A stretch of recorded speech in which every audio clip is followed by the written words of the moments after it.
지난 4.19를 앞두고 우리 민주당이 4.19 역사 앞에 얼마나 떳떳한가 자문해 본 바 있습니다. 민주주의의 숭고한 가치를 지키기 위해 목숨까지 바친 이들의 뒤를 잇겠다던 민주당 안에서 전당대회 돈봉투 의혹 사건이 터졌기 때문입니다. 내일은 노무현 대통령의 14주기 서거일입니다. 야당이지만 거대 의석수를 지닌 제1당으로서 노 대통령님 앞에 기쁜 마음으로 서야 하지만 그 괴로움은 4.19 때와 크게 다르지 않습니다. 자신의 희생에 모두를 살린 대통령님 앞에서 우리는 과연 떳떳할 수 있는지 솔직히 자신이 없습니다. 이번 코인 사태와 관련해 우리는 기민하지도 단호하지도 못했습니다. 누구나 잘못을 할 수는 있습니다. 다만 얼만큼 진정성 있게 문제를 해결해 나가는지가 더욱 중요할 것입니다. 그 나쁜 선례를 우리는 윤석열 대통령으로 보고 있습니다. 첫째, 자신의 잘못을 인정하기보다 왜 내 말을 믿지 않느냐며 윽박지릅니다. 둘째, 민심의 잣대가 아닌 법의 잣대로만 세상을 판단합니다. 셋째, 내 탓이 아닌 늘 남의 탓하기에 여념이 없습니다. 무능과 독선으로 점철된 윤석열 정권을 견제해 나라를 바로 세우기 위해선 윤 대통령처럼 하지 않으면 됩니다. 하지만 코인 사태에서 비춰진 민주당의 모습은 국민들 눈엔 윤 대통령과 닮아도 참 많이 닮아 보였습니다. 첫째, 문제를 지적하는 이들을 원색적으로 비난하며 윽박질렀습니다. 민주당의 쇄신을 외친 청년 정치인들을 팔적, 수박이라며 좌표 찍기와 문자 폭탄을 퍼부었습니다.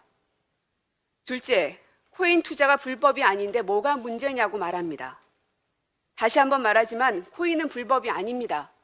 하지만 국회의원에게 개인의 권리를 제한하는 겸직 금지와 재산 공개라는 제도가 왜 있는지 생각해야 합니다. 셋째, 검찰의 야비한 표적 수사의 결과물이라고 말합니다. 부정하지 않습니다.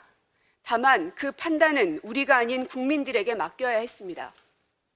김대중 대통령은 사형 선고를 받은 바 있고 노무현 대통령은 스스로 목숨을 내놓았습니다. 권력자는 정치인에게 없는 죄도 만들어 죽이려 들지만 그 정치인을 살려내는 건 국민입니다. 국민을 믿어야 하는 이유입니다. 민주당의 목표는 단순한 선거 승리가 아닌 대한민국을 지키는 것이어야 합니다. OECD는 코로나 기간 경제 위기를 가장 잘 극복한 것으로 예상되는 나라로 한국을 꼽았지만 지금은 97년 이후 최장기 무역 적자를 기록하고 있습니다. 후쿠시마 오염수 방류로 국민 안전이 위협받고 있습니다. 미국이 대한민국 대통령실에 도청했지만 사과는커녕 재발 방지 대책도 전무합니다. 이런 윤석열 정권의 폭주를 누군가는 막아주길 국민들은 간절히 염원하고 있습니다.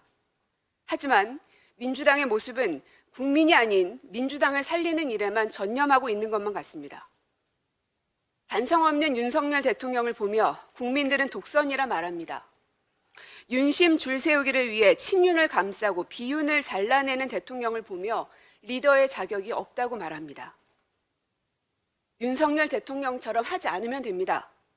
노무현 대통령처럼 하면 됩니다. 노무현 대통령 14주기 서거일을 앞두고 다시금 늦었다고 생각하지 말고 다시금 우리 스스로를 정직하게 돌아봐야 할 것입니다.